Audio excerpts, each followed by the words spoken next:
अस्सलाम वालेकुम नाज़रीन, मैं डॉक्टर एयर माडा स्पेशल टीवी के हेल्थ स्पेशल प्रोग्राम में आप सबको खुशामदीद। उम्मीद करते हैं आप सब खैरियत से होंगे। नाज़रीन, आज हम बात करेंगे पाकिस्तान में हेल्थ केयर सिस्टम क्या है, उसकी इकाई क्या है, उसके पैरामीटर्स क्या हैं, और ये अवेयरनेस हम आज लेके आए आप सबके सामने। आज के जो प्रोग्राम में जिन गेस्ट को हमने दावत दी है, जो कि डॉक्टर दानिश नियाज DDOH हेल्थ रह चुके हैं नारोवाल शकरगढ़ में, और हालिया दिनों में अपनी वो प्रैक्टिस स्पेशलाइजेशन कर रहे हैं। तो आइए वेलकम करते हैं डॉक्टर दानिश नियाज। बहुत शुक्रिया, आपको बहुत खुशामदीद कहते हैं प्रोग्राम में। सर, ये बताइए पाकिस्तान में हेल्थ केयर सिस्टम बेसिकली क्या है, किन इकाइयों पे मुश्तमिल है? सबसे पहले तो आपका बहुत बहुत शुक्रिया डॉक्टर एयर माडा कि आपने मुझे इस प्रोग्राम में इनवाइट किया, और इसका मकसद जो आपका लोगों में आगाही पहुंचाना है ये बहुत इंपॉर्टेंट है। क्योंकि मेरा ऐसा मानना है कि अगर लोगों में आगाही हो जाए हमारे सेहत के निज़ाम के हवाले से, तो अताई डॉक्टर जो लोग हैं जो क्वैक प्रैक्टिस करते हैं, लोग उनसे बच सकते हैं। तो आपका पहला सवाल जो आपने पूछा कि पाकिस्तान में हेल्थ केयर सिस्टम क्या है, इसकी इकाई क्या है, तो पाकिस्तान में जो हेल्थ केयर सिस्टम है इसकी 3 इकाइयाँ हैं। हम इसको primary, secondary and tertiary health care system में डिवाइड करते हैं। अब प्राइमरी लेवल के ऊपर आप कौन से मरीज देखते हैं, सेकेंडरी और टर्शरी, ये इनकी सहूलियात की बुनियाद पर इनको डिवाइड किया गया। प्राइमरी सिस्टम में हमारे पास सबसे पहली जो इकाई जहाँ पे मरीज आता है उसको हम बुनियादी मरकज़ सेहत या BHU कहते हैं। और ये जो BHU है ये पाकिस्तान में जितनी यूनियन काउंसिल हैं, आपको पता है जैसे पंजाब की अगर हम बात करें तो उसमें 36 अजला हैं, हर ज़िले में तहसीलें होती हैं, और हर तहसील के अंदर आपकी यूनियन काउंसिल्स होती हैं। तो हर यूनियन काउंसिल के अंदर आपका एक बुनियादी मरकज़ सेहत मौजूद है। ये प्राइमरी हेल्थ केयर सिस्टम में आता है।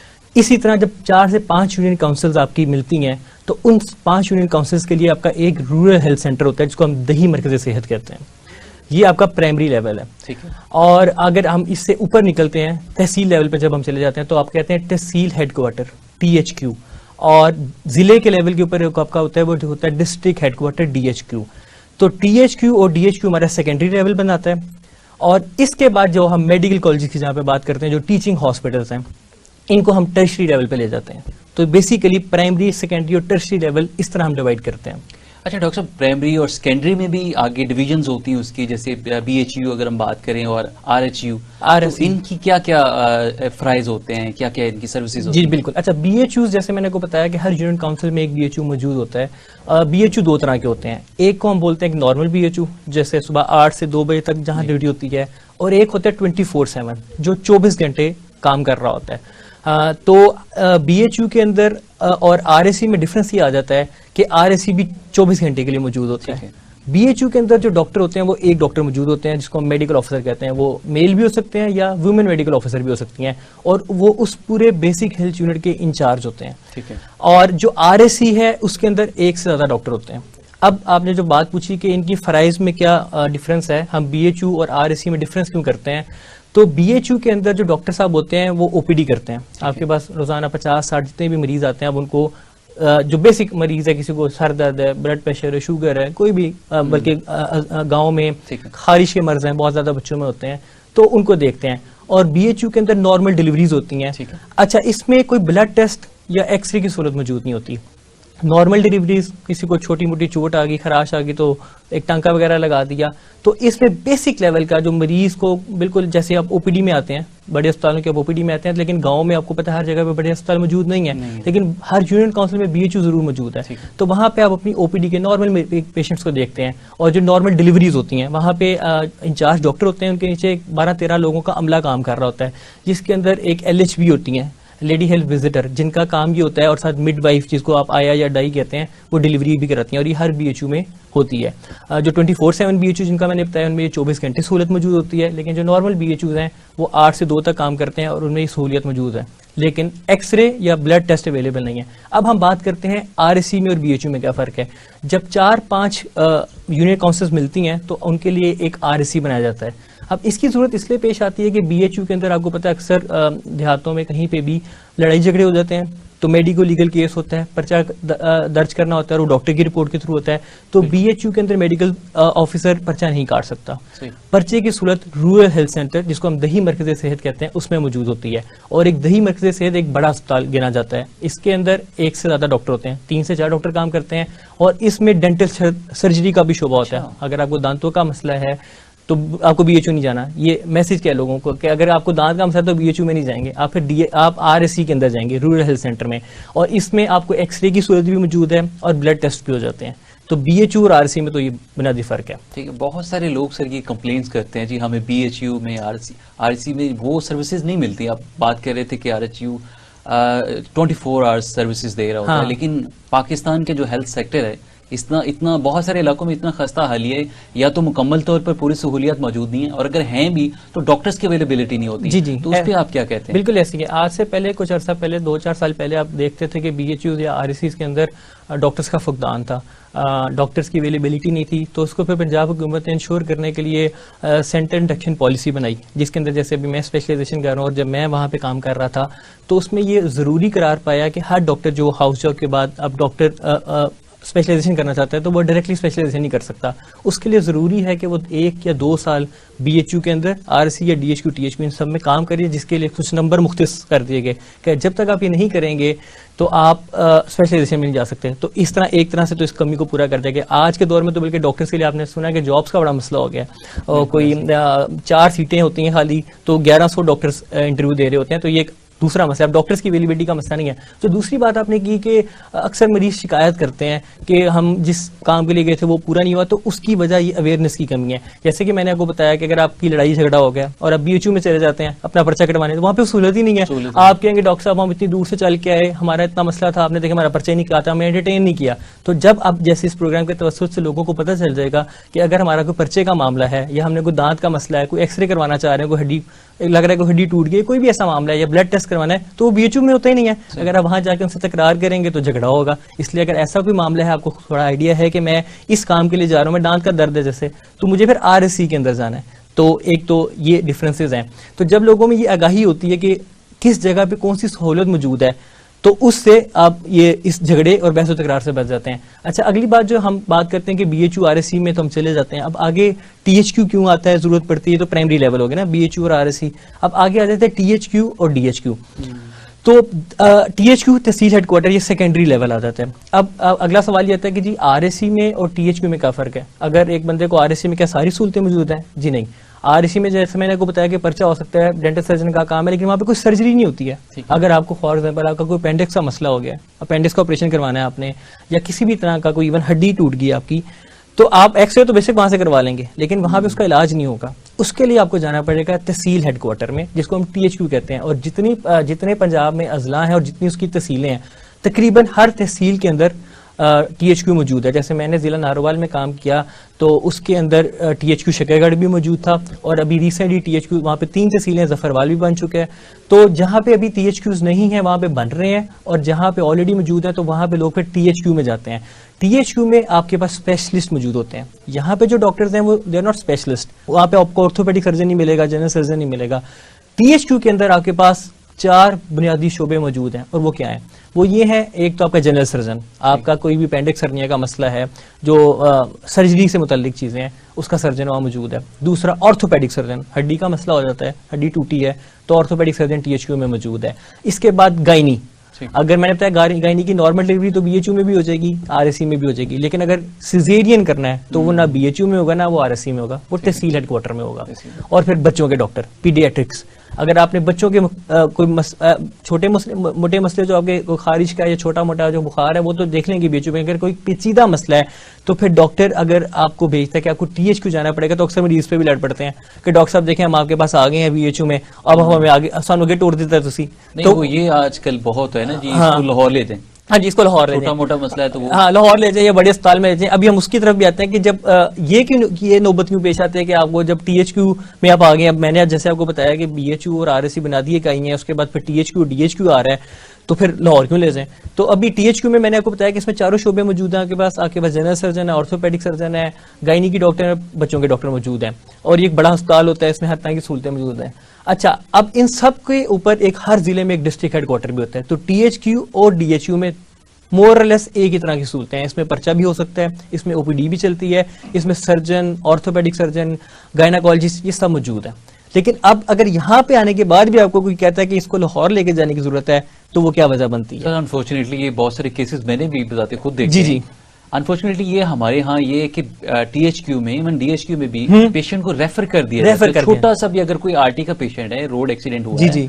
तो अगर माइनर सर्जरी भी होनी है जी, जी। तो भी कहते हैं जी इसको टर्शियरी हॉस्पिटल बड़े लाहौर में ले जाएं या बड़े किसी हॉस्पिटल में सिटी में ले जाएं। जी, जी। तो ऐसा क्या वजह है, हाँ। डॉक्टर्स अपने ऊपर ये रिस्पॉन्सिबिलिटी क्यों नहीं लेते? अच्छा, बिल्कुल आपकी बात ठीक है। अक्सर आम बंदों में यही इंप्रेशन जाता है जैसे डॉक्टर अपनी जिम्मेदारी से भाग रहा है। इसकी बिल्कुल ऐसी हरगिज़ कोई वजह नहीं है। डॉक्टर्स जहाँ पे भी बैठे होते हैं ड्यूटी के अंदर, वो सर्व करने के लिए बैठे हुए हैं, काम करने के लिए बैठे हैं। जो भी पढ़ाई करता है वो काम करना चाहता है। इसकी वही वजह बुनियादी अवेयरनेस की कमी है। जो मैं इस प्रोग्राम में आने की वजह ये थी कि मैं आप लोगों को आगाह कर सकूं कि जब THQ या DHQ से मरीज को लाहौर भेजते हैं या किसी भी बड़े हॉस्पिटल में भेज देते हैं, टर्शरी के जिसको मेडिकल कॉलेजेस बोलते हैं, तो वो क्या वजह बनती है? तो THQ और DHQ में कुछ सहूलतों का फुकदान है। वो क्या है? न्यूरोसर्जन। अगर दिमाग में कोई चोट आ गई है, जैसे डॉक्टर साहब ने बात की कि RT हो जाता है, तो अंदरूनी चोट सर की जो आ गई है, अब उसको ना आप DHQ में ट्रीट कर सकते हैं ना THQ में ट्रीट कर सकते हैं, क्योंकि वहां पे न्यूरो सर्जरी का शोबा होता ही नहीं है। ठीक है। इस तरह कार्डियक सर्जन, खुदा ना खास्ता आपको दिल का दौरा पड़ गया है, अगर तो दवाइयों से मामला हल हो जाए, वेल एंड गुड। लेकिन अगर आपको उस दिल की सर्जरी, ओपन हार्ट सर्जरी करनी पड़ गई है,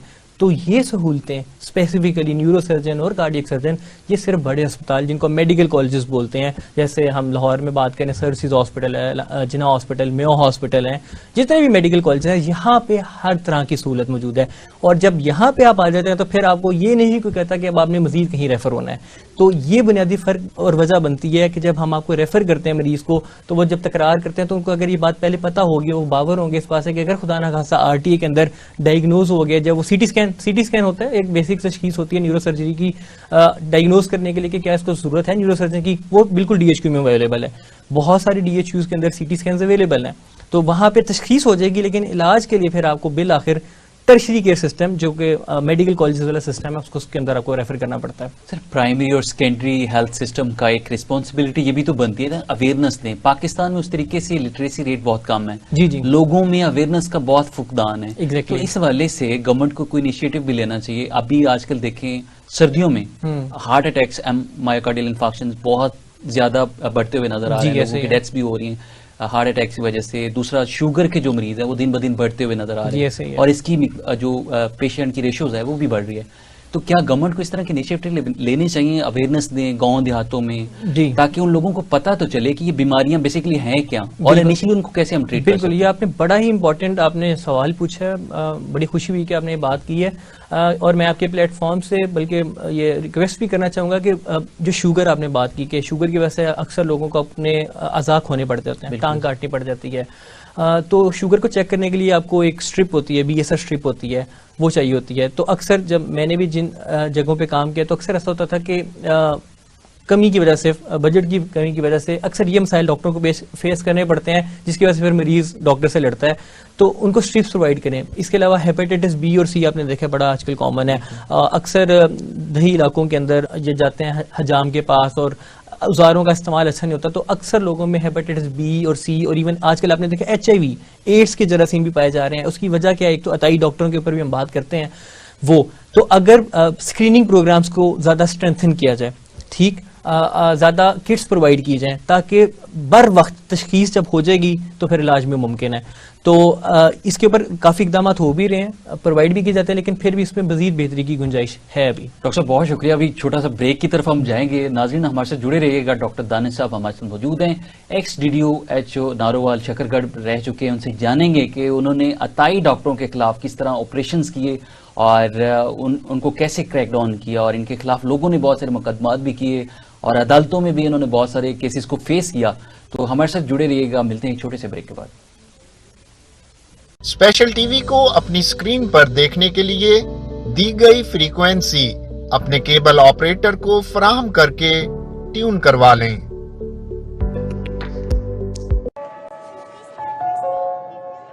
डॉक्टर बनना मेरा ख्वाब था। अल्हम्दुलिल्लाह पूरा हुआ। इंजीनियर बनना मेरा शौक था।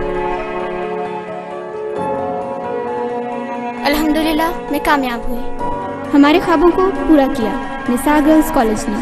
Nisar Girls Colleges, ultimate environment, highly qualified faculty, purpose-built campus, air-conditioned classrooms or laboratories, जदीद तरीन कंप्यूटर लैब, शानदार लाइब्रेरी, आरामदेह कैफेटेरिया, हैवी ड्यूटी जनरेटर्स और ट्रांसपोर्ट की सहूलत के साथ निसार गर्ल्स कॉलेजेस दाखिले जारी हैं।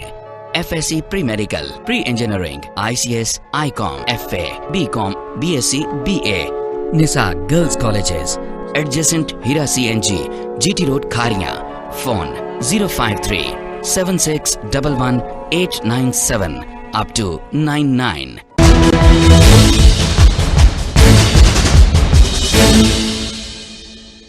मेरे लिए भी और अहले पाकिस्तान के लिए भी ये बहुत खुशी की बात है कि पाकिस्तान में एक ऐसा टीवी चैनल शुरू हो रहा है कि जो पाकिस्तानियत और मशर की रवायात का अलमबरदार होगा, जो अक्ल व शऊर की नई राहें दिखाएगा, मुस्बत फिक्रो अमल के फरोग का बायस बनेगा और इखलाकी अक़दार की आबियारी करेगा। इस चैनल का नाम है स्पेशल टीवी। मैं इस खूबसूरत चैनल के आगाज पर इसकी इंतजामिया का शुक्रिया अदा करता हूं और खैर की राहों में इनके लिए इस्तकामत की दुआ करता हूं। स्पेशल टीवी का पैगाम यह है, मुझे डरा नहीं सकती फजा की तारीकी, मेरी सरिश्त में है पाकियो दुरुखशानी, तू ए मुसाफिर शब खुद चराग बन अपना, कर अपनी रात को दागे जिगर से नूरानी।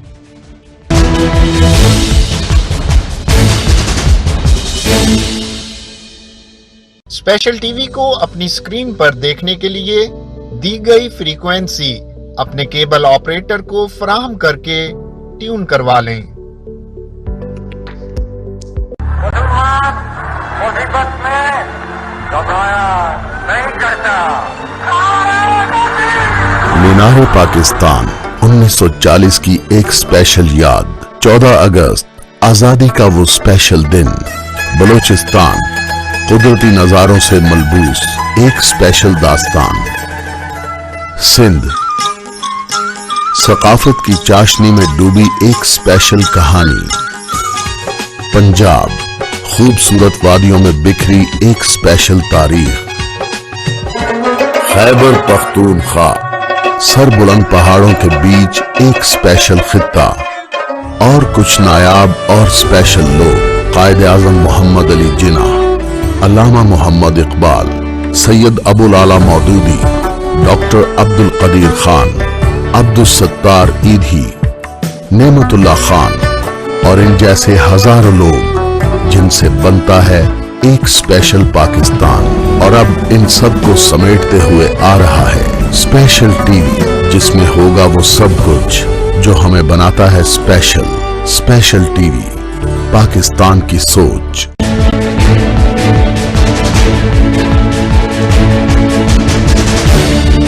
बिस्मिल्लाहिर्रहमानिर्रहीम। मेरे लिए ये बात इंतहाई खुशी और मुसर्रत की है कि इलेक्ट्रॉनिक मीडिया और चैनल्स की दुनिया में स्पेशल टीवी के नाम से एक ज़बरदस्त इजाफा हो रहा है और अपने नाम के मिस्ताक स्पेशल टीवी से हम तवक्को रखते हैं कि वो इस मुल्क की माशरत, इस मुल्क की मईशत, इस मुल्क की सियासत के ऊपर भी अपने एक अलग और अनोखे अंदाज से आइंदा कंट्रीब्यूट करेगा। और मैं समझता हूँ इस वक्त की सबसे बड़ी ज़रूरत यह है कि हमारा कौम जो पोलराइजेशन की तरफ बढ़ रही है उसको ख़त्म किया जाए और मुआशरे के अंदर जो फैली हुई बुराइयां हैं उन बुराइयों की इस्लाह की तरफ तवज्जो दी जाए। हम उम्मीद रखते हैं कि इंशाअल्लाह स्पेशल टीवी अपनी नशरियात के जरिए इन मकासद को अपने पेश नज़र रखेगा। मेरी दुआ है कि ये टीवी जल्द अज जल्द इस इलेक्ट्रॉनिक मीडिया के अंदर अपना एक ज़बरदस्त मुकाम बनाए। स्पेशल टीवी को अपनी स्क्रीन पर देखने के लिए दी गई फ्रीक्वेंसी अपने केबल ऑपरेटर को फराहम करके ट्यून करवा लें। जी नाज़रीन, welcome back to the programme. बात हो रही थी अतायत पे, अताई डॉक्टर्स को कैसे हम अपने शिकंजे में ले सकते हैं। तो इस वाले से जो एक्सपर्ट है हमारे साथ डॉक्टर दानिश नियाज मौजूद हैं, जिन्होंने अपनी सर्विसेज दी हैं DDHO शकरगढ़, और वहाँ पे उनके क्या एक्सपीरियंसेस रहे पहले तो वो जानते हैं। डॉक्टर साहब, ये बताइएगा, आपने 2 साल अपनी services as a DDHO Shakargarh वहाँ पे रहे, लोगों को कैसे आपने ट्रीट किया, फिर अताई डॉक्टर्स के खिलाफ आपका बहुत बड़ा ऑपरेशन था, कैसे एक्सपीरियंसेस रहे वो शेयर कीजिएगा। जी डॉक्टर माडा, इसमें अतायत बेसिकली किसी एक तहसील का मसला नहीं है, ये पूरे पाकिस्तान में इवन वेस्टर्न वर्ल्ड में भी हर जगह पे क्वैक्स का इश्यूज रहते हैं, क्योंकि जब भी कोई शोबा बनता है तो उसकी नकल आती है, कोई भी शोबा हो। लेकिन अनफॉर्चुनेटली जो हेल्थ केयर सिस्टम के अंदर जो अगर कोई नकल करता है, क्वैक बनता है, तो आम चीज में आप किसी चीज की कॉपी बना लेंगे तो शायद आपको उससे उतना नुकसान उठाना ना पड़े। लेकिन ना आप फेस करते हो जी, तो जब आप इंसानी सेहत से खेलते हैं तो मैं समझता हूँ वो हमारे कुरान पाक में भी लिखा है कि जिसने एक इंसान की जान बचाई उसने पूरी इंसानियत की जान बचाई, और जिसने एक इंसान का कत्ल किया गोया उसने पूरी इंसानियत का कत्ल किया। तो इसी मिशन को लेके जब मुझे काम करने का मौका मिला बतौर डीडीओ हेल्थ शक्करगढ़ के तौर पे, तो मैंने इस मिशन को बड़ा सीरियसली लिया। अताई डॉक्टर की बहुत सारी वजूहत बन जाती हैं। अक्सर अताई डॉक्टर वो होते हैं जिन्होंने कुछ थोड़ा बहुत कोर्स कहीं से सीख लिया, डॉक्टर होते हैं डिप्लोमा कर लेते हैं या कहीं किसी डॉक्टर के साथ जी जी बिल्कुल थोड़ा सा काम कर लिया और वो खोल के बैठ जाते हैं। तो अताई डॉक्टरों को पकड़ने के लिए 2-4 चीजों को बड़ा अपने इंपॉर्टेंटली इनको चीजों को लेके चलना है, क्योंकि ये अकेले काम नहीं कर रहे होते, एक पूरा माफिया होता है। हाँ जी, पूरा नेक्सस होता है, उसको ब्रेक करना मुश्किल काम होता है। लेकिन अगर आप डिटरमिन्ड रहें, आप बहादुरी से काम करें, ईमानदारी से काम करें, तो आप ये कर सकते हैं।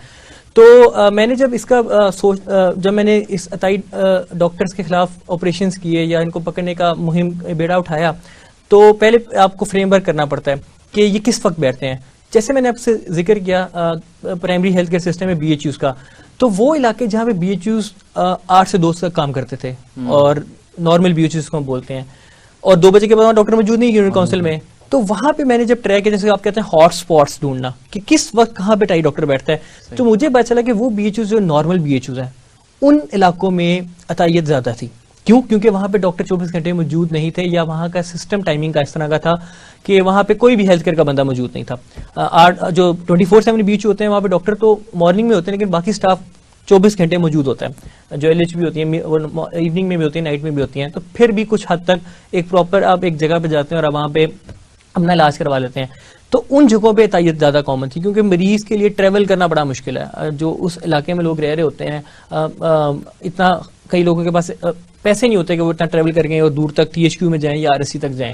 तो मैंने पहले तो उन जगहों को ट्रैक किया, उनका पता लगाया, और फिर ये होता है कि अक्सर ये अपने इलाकों में बड़े अच्छे क्या कह सकते हैं अब दरवेश के तौर पे या इस तरह इनका रख रखाव होता है कि ये मरीजों से बहुत थोड़े से पैसे लेते हैं। हाँ जी, 50 रुपए लिया, 100 रुपया लिया, उसमें आपको वो दर्द का टीका भी लगा देते हैं, ताकत की ड्रिप भी लगा देते हैं, ड्रिप के 500 रुपए ले लेते हैं, जितने भी उनका चार्ज करें, उसमें कलर एक रंग डाल देते हैं और कहते हैं जी आपको ताकत की ड्रिप है। अब इसमें लोगों के लिए भी एक बड़ी इंपॉर्टेंट बात है कि लोगों को जो मेरा मैसेज है कि अक्सर लोग जितना मर्जी पुराना आर्जा हो वो ये चाहते हैं हमें इंस्टेंट रिलीफ मिल जाए। 5 साल पुराना मर्ज है, 10 साल पुराना मर्ज है, और इसी मेंटेलिटी को एक जो क्वैक एक अताई डॉक्टर होता है ना वो कैच करता है। एक जो प्रोफेशनल MBBS डॉक्टर है वो ये सोचेगा कि मैंने अगर ये इंजेक्शन लगाया, स्टीरॉयड जिसको ये अक्सर लोग लगा देते हैं, स्टीरॉयड या पेन किलर, तो इसके क्या बाद असरात होंगे, मुज़र असरात होंगे, गुर्दे फेल हो जाते हैं, और भी ऐसे बड़े पेचीदा मसाइल होते हैं।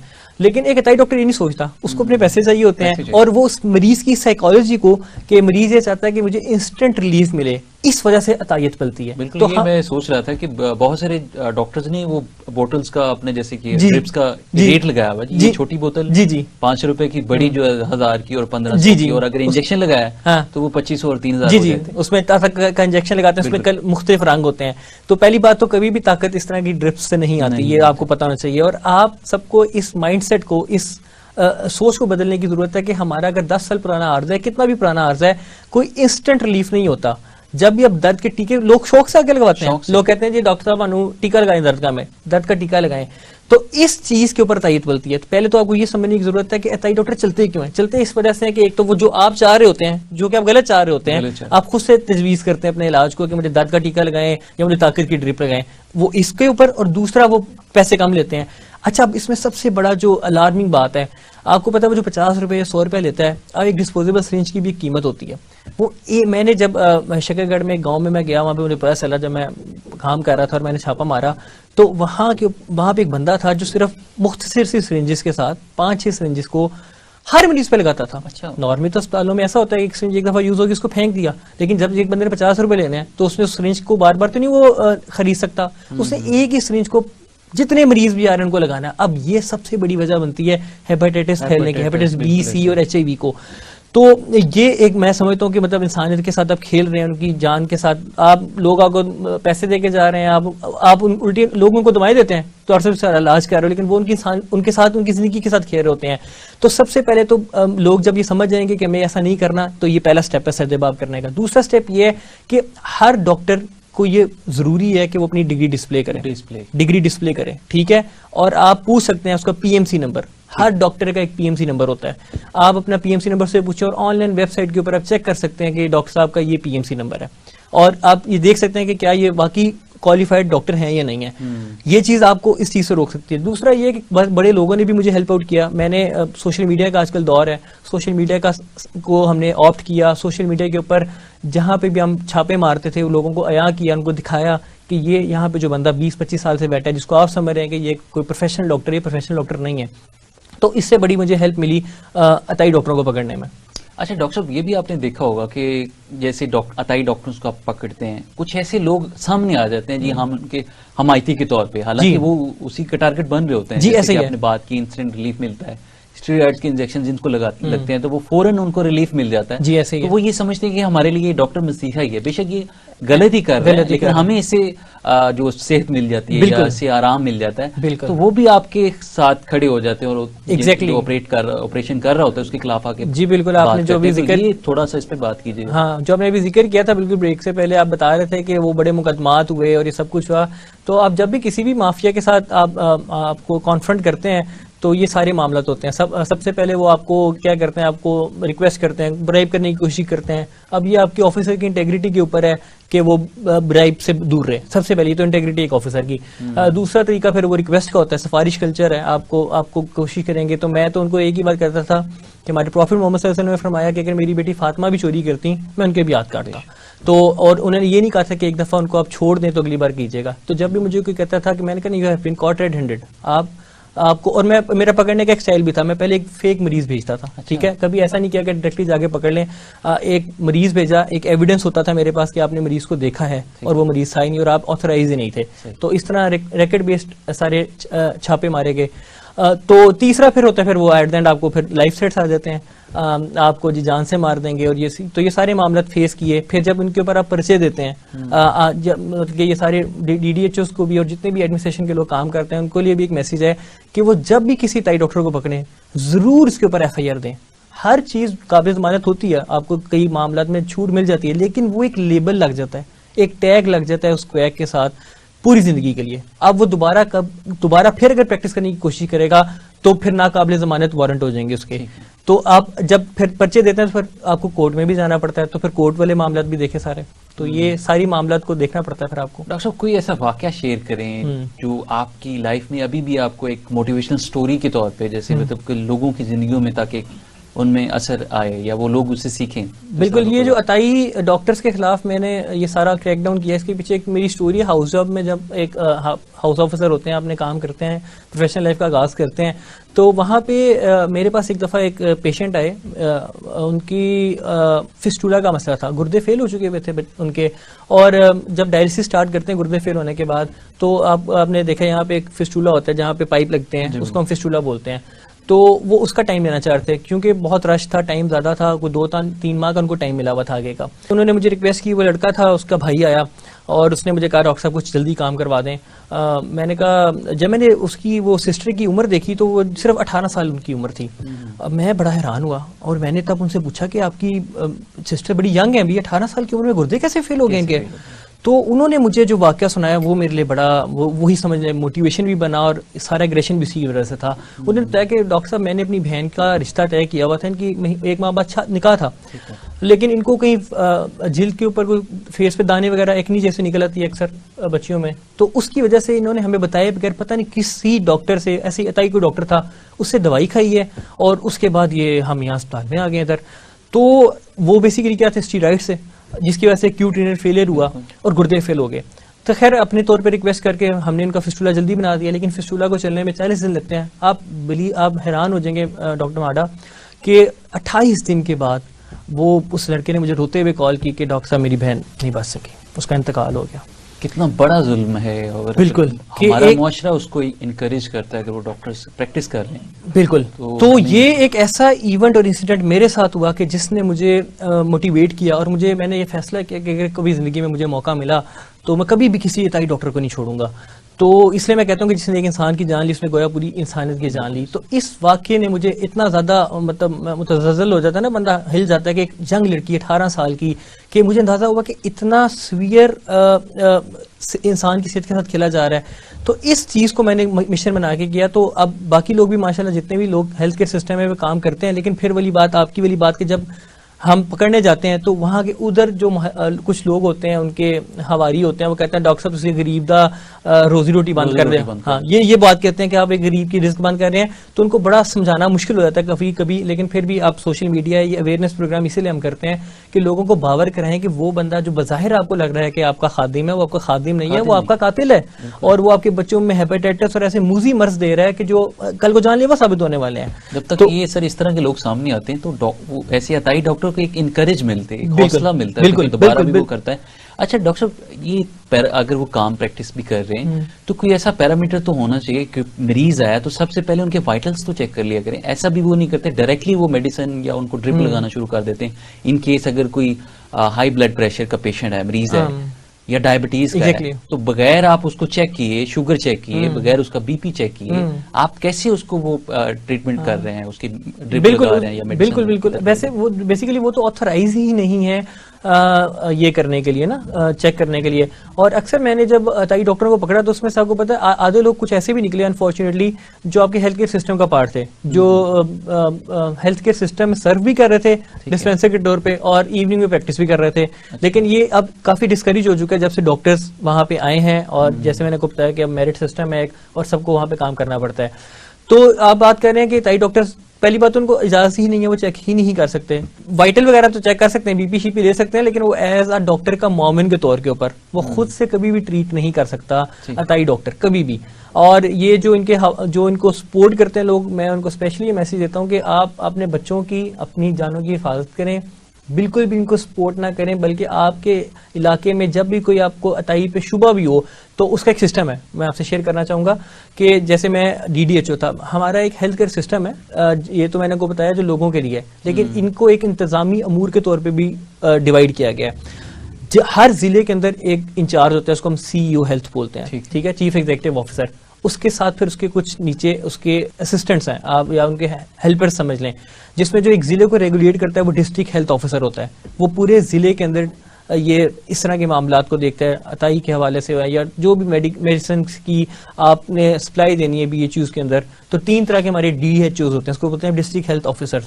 एक HR को होता है जो रिक्रूटमेंट्स करते हैं डॉक्टर्स की, एक वो होते हैं जो प्रिवेंटिव सर्विसेज होते हैं जो यहाँ पे आपकी ये अतायत को देखते हैं, और एक आपके मेडिसिन के होते हैं DHO। और फिर हर तहसील के अंदर, जैसे मैं था शक्करगढ़ तहसील में, मैं DDHO था, डिप्टी डिस्ट्रिक्ट हेल्थ ऑफिसर। तो बेसिकली ये एक सिस्टम मिल के हेल्थ को रेगुलेट कर रहा होता है। तो जब भी आपको किसी अताई डॉक्टर पे शुबा हो, आप अपने तहसील के DDHO को राब्ता करें। उनका ऑफिस होता है, हर तहसील के अंदर एक DDHO का ऑफिस है, जैसे मेरा ऑफिस है, पब्लिक नंबर्स होते हैं, आप उनसे राब्ता करें, उनको इन्फॉर्म करें। अगर कोई DDHO आपकी बात नहीं सुन रहा या किसी तरह से आपको लगा कि नहीं उस पर कार्रवाई हुई, तो आपके पास एक ऊपर हायरार्की है, आप DHO के पास जा सकते हैं, आप CEO के पास जा सकते हैं, इवन आप ड्यूटी कमिश्नर के पास जा सकते हैं, और आपकी दरखास्त के ऊपर उसके ऊपर पर्चा हो सकता है। तो इस तरीके से भी आप अतायत की हौसला शिकनी कर सकते हैं, और बल्कि आप हेल्पिंग हैंड बन सकते हैं अपनी हेल्थ केयर सिस्टम को बेहतर करने के लिए। सर हमारा सिस्टम, हेल्थ केयर सिस्टम उस तरीके से फाल नहीं है, उस तरीके से अप्रोच नहीं, वो प्रोएक्टिव अप्रोच नहीं अप्लाई की जाती। बहुत सारे लोग जो है वो कंप्लेन करने से हेजिटेट होते हैं कि हमारा नाम आ जाएगा, और वो इससे डरते भी हैं। बिल्कुल। तो किस तरह लोगों को इनकरेज किया जाए अवेयरनेस के जरिए, या एक प्रॉपर पैटर्न होना चाहिए, पैरामीटर्स पे चलें ताकि वो किसी आम बंदे की शिनवाई हो सके? बिल्कुल आप सही कह रहे हैं कि अक्सर लोग जब शुरू में इंफॉर्मेशन का मसला था, क्योंकि जितने भी लोग इंतजामी सीट पे बैठते हैं वो वहाँ के जरूरी नहीं कि वहाँ का रहने वाला हो। जैसे मेरा शहर और है, रहाइश मेरी और है, मैं पोस्टिंग मेरी कहीं है। अब एक अननोन इलाके में जाके मुझे तो नहीं पता चल सकता कि कौन सा ताई कहाँ पे बैठा हुआ है, तो लोगों ने ही आपको इन्फॉर्मेशन देनी होती है। लेकिन अक्सर लोग डरते हैं कि अगर हमने बता दिया, क्योंकि अक्सर ये लोग बासर होते हैं, बहुत से लोगों को मैनिपुलेट किया होता है, पैसा तो कमाया होता है, तो बहुत से लोगों को किसी ना किसी तरीके से इस काम में एंगेज कर लेते हैं, तो लोग डरते हैं। तो इसका सबसे बेहतर हल, जैसे आपने बताया कि ये प्लेटफॉर्म्स हैं आपका, जैसे आपके टीवी चैनल पे आपने स्पेशलिस्ट प्रोग्राम को लिया, इस तरह बहुत से सोशल मीडिया प्लेटफॉर्म है, तो जितना ज्यादा लोगों के साथ आप एंगेज करेंगे, उनको बताएंगे, जो डॉक्टर्स हैं, जो डीडीएचओज हैं, बड़े बड़े बहुत एक्टिव डीडीएचओज हैं, माशाल्लाह काम कर रहे हैं, तो जितना ज्यादा वो पब्लिक के साथ इंटरेक्शन करेंगे, उनको बताएंगे अपनी कारकर्दगी के बारे में, उनको पॉइंट आउट करेंगे और ट्रस्ट गेन करेंगे, तो उसी तरह ये डेफिसिट खत्म हो सकता है। बेसिकली इसको कम्युनिकेशन से ही किया जा सकता है, और उसका सबसे अच्छा प्लेटफॉर्म आजकल का दौर मीडिया का दौर है। जी नाज़रीन, हमारे साथ डॉक्टर दानिश मौजूद हैं, बातों का सिलसिला जारी है। छोटे से ब्रेक के बाद मिलेंगे और डॉक्टर साहब से जानेंगे कि इस सिस्टम में बेहतरी कैसे लाई जा सकती है, गवर्नमेंट को क्या क्या इनिशिएटिव लेने चाहिए, और बीइंग पाकिस्तानी सिटीजन, पाकिस्तान का शहरी होने के नाते हमारी बजाते खुद क्या रिस्पॉन्सिबिलिटीज बनती हैं कि हम हेल्थ सेक्टर में, हेल्थ सिस्टम में कैसे बेहतरी ला सकते हैं। सो मिलते हैं एक ब्रेक के बाद, हमारे साथ जुड़े रहिए। स्पेशल टीवी को अपनी स्क्रीन पर देखने के लिए दी गई फ्रीक्वेंसी अपने केबल ऑपरेटर को फराहम करके ट्यून करवा लें।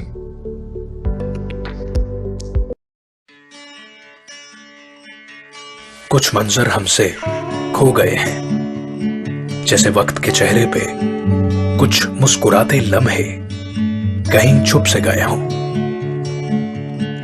जैसे किताबों के सफ़ों में पिरोए कुछ लफ्ज अपने जुमले से मिट गए हों।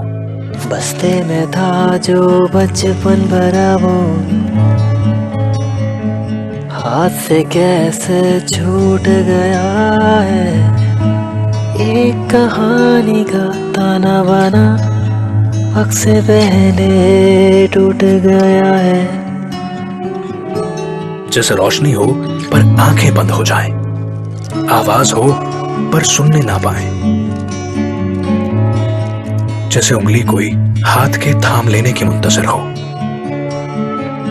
आधी अधूरी दिल की कहानी बचपन के आंगन में मोड़ के देखे,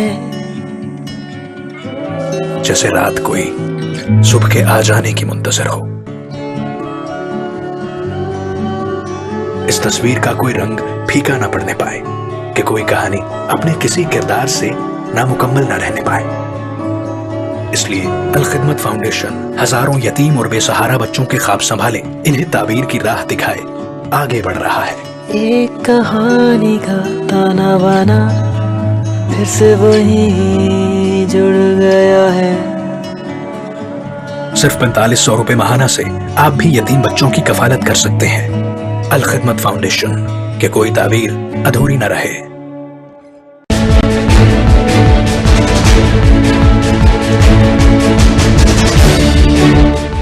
बिस्मिल्लाहिर्रहमानिर्रहीम। मुझे बेपनाह खुशी हुई है और मैं अल्लाह का शुक्र अदा करता हूँ कि स्पेशल टीवी के इस हेडक्वार्टर में और नशरियात के इस मरकज़ में मुझे हाज़िर होने का मौका मिला है। मेरी पूरी टीम से भी मुलाकात हुई है और उसके साथ साथ इसके पूरे सेटअप को भी विज़िट किया है, और मैं तवक्को रखता हूँ कि इंशाअल्लाह स्पेशल टीवी जो है वो इलेक्ट्रॉनिक और डिजिटल महाज पर अपने लिए एक बड़ा मुकाम और नाम पैदा करेगा। इसमें कोई शक नहीं है कि भी इस वक्त इलेक्ट्रॉनिक मीडिया के मैदान में बहुत बड़े खिलाड़ी भी मौजूद हैं और बहुत बड़ा काम भी हो रहा है, लेकिन इस सब कुछ के बावजूद लोग शराफत की तलाश में हैं, सच्चाई की तलाश में हैं और सही तज्जियों की तलाश में हैं, और अपनी माशरत जो गुम कर दी गई है उसकी तलाश में है। और मुझे इस पूरी टीम से तवक्को है कि इंशाअल्लाह स्पेशल टीवी अपनी इसी मेहनत, अपने विजन और अपने मकसद और पाकिस्तान की एक बड़ी खिदमत के लिए ये चैनल एक बड़ी खिदमत भी अंजाम देगा। मेरी दुआ यही है कि अल्लाह इसको हर तरह की कामयाबी दे और इस पूरी टीम को पूरी कमिटमेंट के साथ काम करने की तौफीक दे। मेरी तवक्कुआत हैं कि स्पेशल टीवी हकीकत में जो एक कमिटमेंट रखने वाले लोगों पर मुश्तमिल टीम है, वो अपने लिए अपनी मेहनत के साथ इज्जत का, शोहरत का और वकार का मुकाम हासिल करेंगे। अल्लाह ताला स्पेशल टीवी को हर तरह की कामयाबियां नसीब करे। बहुत बहुत शुक्रिया।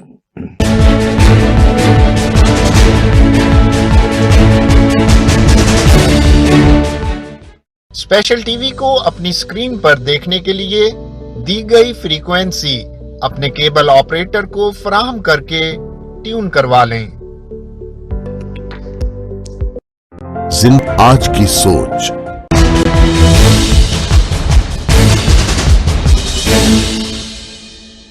मेरे लिए ये बड़े एजाज़ की बात है कि आज मैं स्पेशल टीवी के स्टूडियोज़ में हाज़िर हुआ हूँ। इस मुल्क में एक ऐसे चैनल की शिद्दत से ज़रूरत थी जो गैर जानबदार हो, एक गैर जानबदाराना तज़िये हो, बाइस ना हो और पाकिस्तान, पाकिस्तानियत, इस्लाम के हवाले से एक बुलंद आवाज़ के साथ बात की जा सकती हो। एक ऐसा चैनल की ज़रूरत थी कि जिसको पूरी फैमिली के साथ बैठ के आदमी देख सके। एक ऐसा चैनल चाहिए कि जो हमारी मशरकी इक़्तिदार को फ़रोग़ दे और मगरबी इक़्तिदार के सामने उसी तरह डट के खड़ा हो जाए जिस तरह आज से तकरीबन 70 साल पहले मौलाना सैयद अबुल आला मौदूदी रहमतुल्लाह अलैह ने डट के खड़े हुए और सारी मगरबी इक़्तिदार की बातों का इंतहाई मुस्बत और ठोस जवाब दिया, जिसके नतीजे में जो मगरब की जलगार थी और जिसका ये खदशा था कि ये हमारी सोसाइटी को बहा के ले जाएगी, वो तूफान थम गया और उन दलाइल का कोई मुकाबला ना कर सका। मुझे उम्मीद है कि ये स्पेशल टीवी हमारी इन इक़्तिदार की हिफाजत करेगा। ये हमारे मुल्क की ज़रूरत है। ये नौजवान नस्ल का तर्जुमान बनेगा। ये हमारे बेटियों के सरों को ढांपने वाला टीवी होगा और हमारे बेटियों के हकूक़ के लिए बात करेगा। हमारे घरों में इसकी एक हर वक्त ज़रूरत महसूस की जाएगी और एक ऐसा चैनल ये इंशाअल्लाह बनेगा कि जो हर हाल में हर उस पहलू को जिसकी मुल्क के लिहाज से एक अहमियत है उसको उजागर करेगा।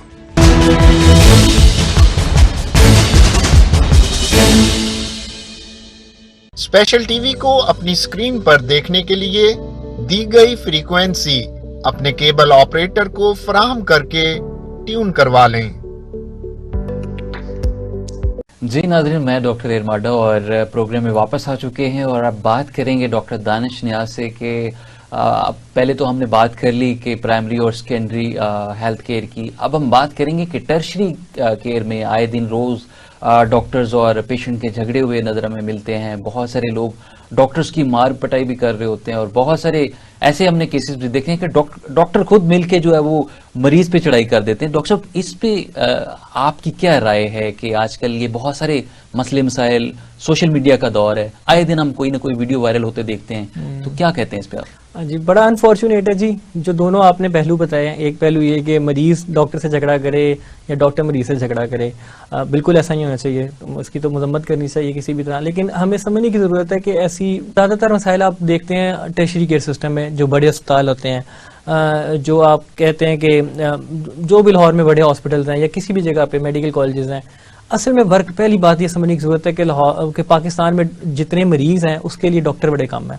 अगर आप इसकी प्रोबेबिलिटी निकालें, शायद 1200-1300 मरीजों के लिए शायद एक डॉक्टर मौजूद होता है। सर, हॉस्पिटल्स भी कम है ना उस तरीके से, जिस तरीके से पॉपुलेशन है। जी जी। और इतने पॉपुलेशन में अगर लाहौर की अगर हम बात करें तो लाहौर की जितनी आबादी है और इतना पॉपुलेटेड एरिया हो गया लाहौर, और फिर उस हिसाब से बहुत ज्यादा बर्डन है बड़े बड़े हॉस्पिटल्स जी। में, वो कैपेसिटी नहीं है जी, जी। उनको हैंडल करने की। इमरजेंसी की अगर हम बात करें जी। तो जितने बेड्स रिक्वायर्ड है वो नहीं है जी। और फिर मरीज की लड़ाई बेसिक यही होती है जब एक ही बेड पे दो पेशेंट्स हैं जी, जी। और फिर दो नया आने वाला मरीज है इमरजेंसी में अगर आ रहा है उसको जगह नहीं मिल रही तो डेफिनेटली वो तो डॉक्टर पे चढ़ाई करेगा ना, डॉक्टर ऐसे को ही है। कहेगा कि आप बेड नहीं दे रहे। आप डॉक्टर वो ये समझते हैं कि गवर्नमेंट का वो एज अ रिप्रेजेंटेटिव है, डॉक्टर अब वहां पे अपनी जॉब कर रहा है और पेशेंट ये समझता है जी डॉक्टर की ये रिस्पॉन्सिबिलिटी है।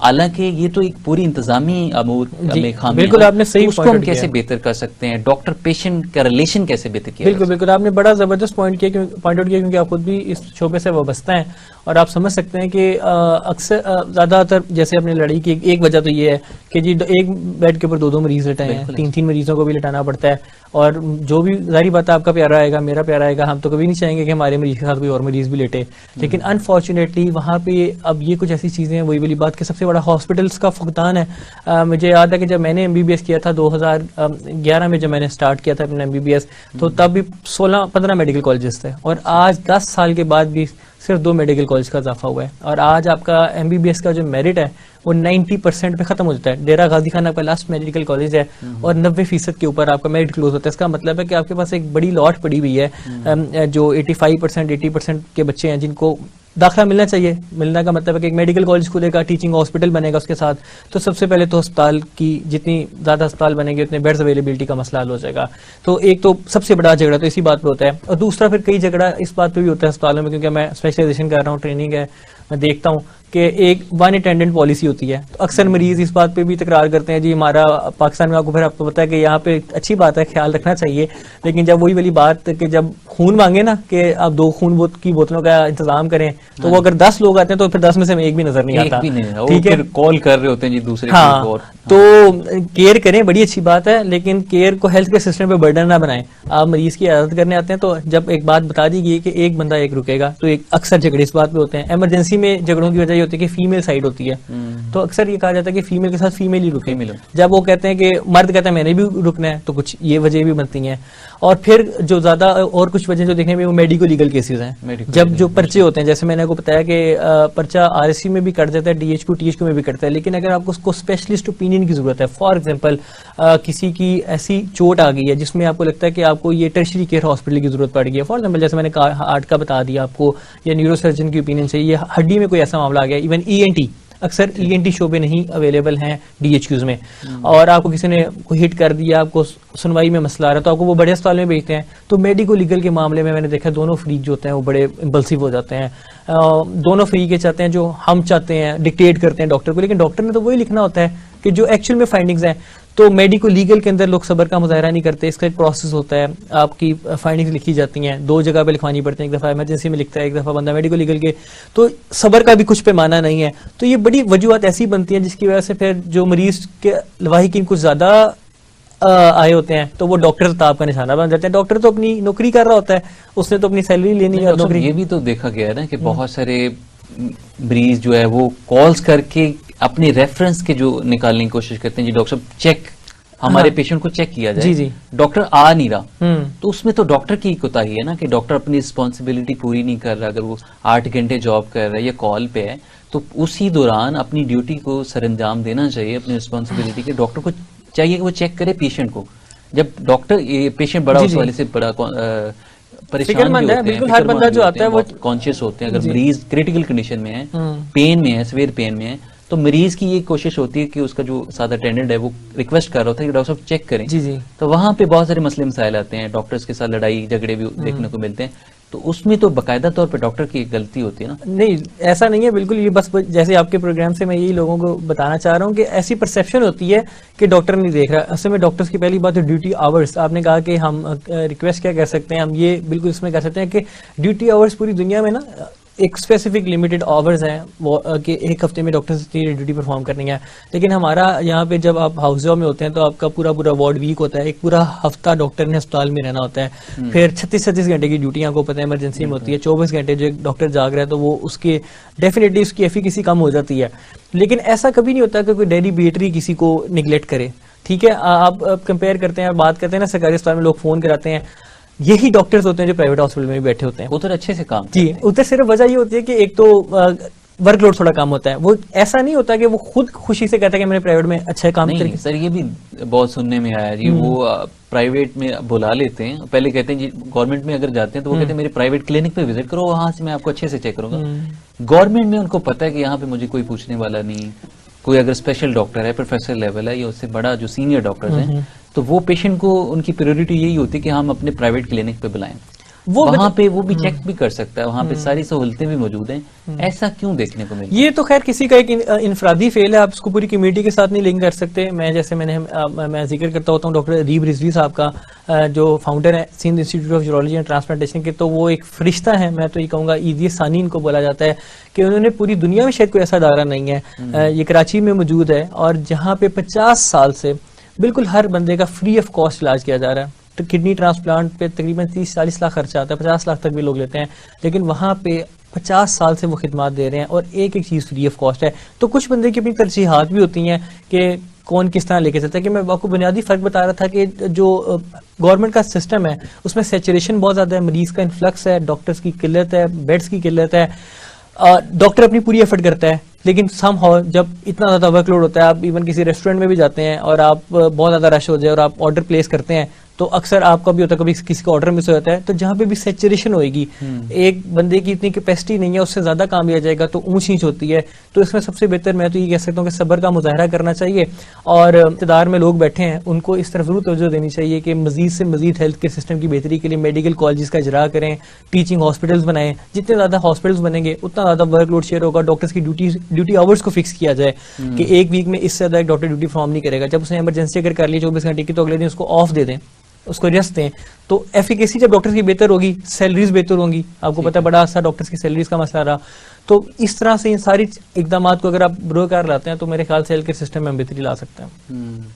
डॉक्टर बहुत शुक्रिया कि आपने इस अहम मौजू पे प्रॉपर टाइम दिया और अपनी मुफीद गुफ्तगू से हमें अपनी आरा किया। नाज़रीन, डॉक्टर दानिश हमारे साथ मौजूद थे और इस मौजू पे हम डिस्कस कर रहे थे। उम्मीद करते हैं आज का शो आपके लिए बहुत मुफीद साबित होगा, और मिलते हैं हम किसी और सेगमेंट में किसी और टॉपिक के साथ। अपने मेज़बान डॉक्टर एडमाडा को इजाज़त दीजिए। अल्लाह निगहबान।